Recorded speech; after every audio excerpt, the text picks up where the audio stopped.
You are looking at Julian's pronunciation guide, where we look at how to pronounce better some of the most mispronounced words in the world, like this other curious word. But how do you say what you're looking for today?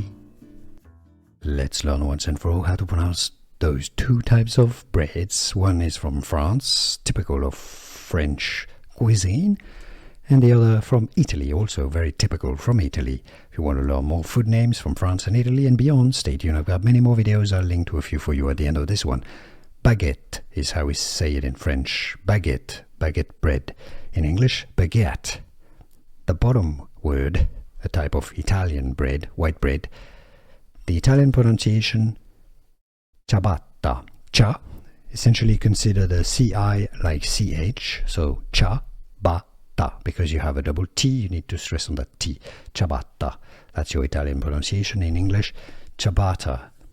So, baguette, ciabatta. Or in French, baguette. In Italian, ciabatta. And now you know it all. Was this any useful? Let me know in the comments. Here are more videos on how to pronounce more confusing words and names too many mispronounced. Like this video if you found it useful. I appreciate your support. I'll see you soon and thanks for watching.